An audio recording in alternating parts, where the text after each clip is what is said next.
Sharing is caring. दोनों भाई नाश्ते की टेबल पर बैठे थे। प्रियंका, मेरा नाश्ता कहाँ है? भाभी, मुझे भी ऑफिस के लिए लेट हो रहा है। इस पर प्रियंका किचन में से दोनों के नाश्ते की प्लेट्स लेकर बाहर आती है। लो भाई, आप दोनों का नाश्ता। किसी को भी 1 मिनट का सब्र नहीं है। ये प्रियंका का ससुराल है, जहाँ कोई औरत ना होने की वजह से शादी वाले दिन से ही घर के साथ दोनों भाइयों की जिम्मेदारियां प्रियंका संभाल लेती है। दोनों भाई शांति से नाश्ता कर रहे होते हैं कि अंकुश अपने भाई की प्लेट से पराठे का एक टुकड़ा उठा लेता है। आपको पता है ना, मैं खाना शेयर नहीं करता, फिर भी मेरी प्लेट में से खाना जरूरी है क्या? अरे हद हो गई है, मुझे नहीं खाना अब। अंकुर गुस्से में नाश्ता छोड़कर टेबल से उठ खड़ा होता है। अरे, ये कैसा बिहेवियर है अंकुर? एक टुकड़ा ही तो है। एक हो या आधा, मुझे भूख लगी है तो ये सिर्फ मेरा ही है। उसे भी किसी के साथ शेयर करने बैठा तो भूखा नहीं रह जाऊंगा। अरे बाबा ठीक है, अब इस पर भी लड़ाई। दूसरा बना देती हूँ, पर प्लीज ऐसे खाना बीच में छोड़कर मत जाओ। इससे अन्न का अपमान होता है। ओ प्लीज भाभी, ऐसी कोई चीज होती ही नहीं है। आपके पास पैसे हैं, खरीदो और खाओ। अगर नहीं खाया जाए तो फेंक दो। अरे दुनिया में सब यही करते हैं। अंकुर बैग उठाकर ऑफिस के लिए चला जाता है, जिसके पीछे उसका बड़ा भाई मायूस सा घर में खड़ा रह जाता है। जिसने बचपन से सोने की चम्मच में खाया हो, उसे दुनिया के बारे में क्या पता होगा। वैसे गलती तो हमारी ही है। अगर कभी बचपन में ही सही गलत का फर्क सिखाया होता तो आज ये हाल नहीं होते। आप फिक्र क्यों करते हैं जी? भगवान है, वो जो भी करता है सबकी भलाई के लिए ही करता है। और जब वो चाहेंगे तो अपनी तरह से अंकुर भैया को भी सब कुछ सिखा देंगे। पत्नी की बात पर विश्वास कर अंकुश भी ऑफिस चला जाता है। सुबह से दोपहर होती है और अंकुर लंच करने ऑफिस के पास वाले रेस्टोरेंट में पहुंचता है, जहां वो एक साथ बहुत सारा खाना ऑर्डर कर देता है। सर, क्या कोई आपको ज्वाइन करने वाला है? नहीं तो क्यों? अब कुछ नहीं सर, ऐसे ही। वेटर चला जाता है और कुछ देर में अंकुर का ऑर्डर लेकर वापस आता है, जिस पर अंकुर सब डिशेस में से थोड़ा थोड़ा खाकर बाकी ऐसे ही छोड़कर बिल देकर चला जाता है।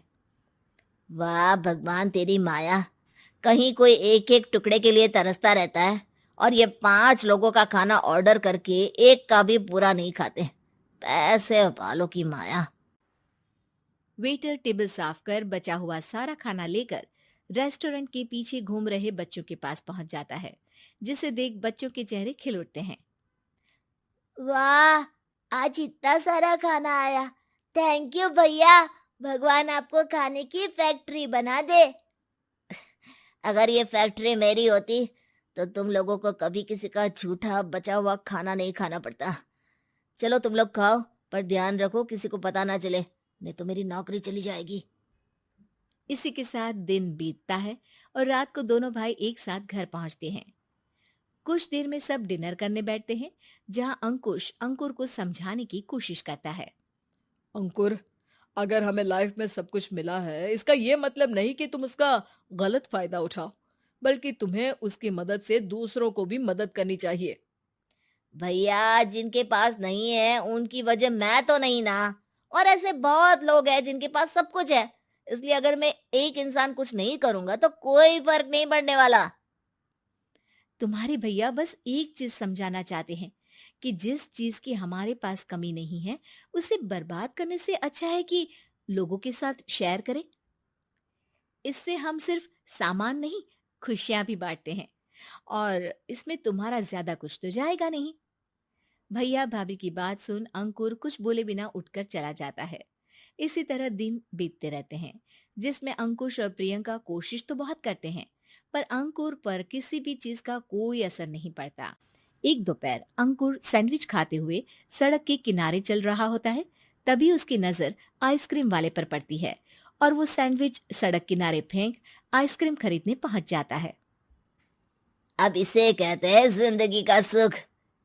जैसे ही अंकुर आइसक्रीम लेकर पीछे मुड़ता है तो एक आदमी को सड़क से वही सैंडविच उठाते हुए देखता है। वो आदमी बहुत कमजोर, गरीब, जैसे बहुत दिनों से खाना ना खाया हो वैसा लग रहा था। अंकुर उसके पास जाकर खड़ा हो जाता है। उसे देखकर आदमी सैंडविच अंकुर की तरफ कर देता है। आपको भी खाना है क्या? क्या हम इसे आधा आधा कर ले? मुझे बहुत भूख लगी है। वो मेरा ही झूठा सैंडविच है। तुम दूसरा खरीद कर क्यों नहीं खा लेते? इसे क्यों खा रहे हो?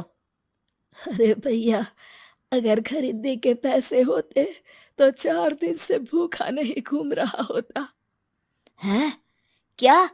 तुमने 4 दिन से कुछ नहीं खाया, फिर भी इस आधे सैंडविच को मेरे साथ बांटने के लिए तैयार हो गए? क्यों? अरे भैया, पैसा नहीं है तो क्या हुआ, इंसानियत आज भी उतनी महंगी नहीं हुई, और ना ही उस पर अमीर गरीब का टैग लगा है जो हम उसे रख ना सके। पर अफसोस, आजकल लोगों के अंदर पोषण, खून या विटामिन से ज्यादा इंसानियत की कमी होने लगी है। आदमी की बातों से अंकुर को समझ में आ जाता है कि वो आज तक कितना गलत काम करता आ रहा था।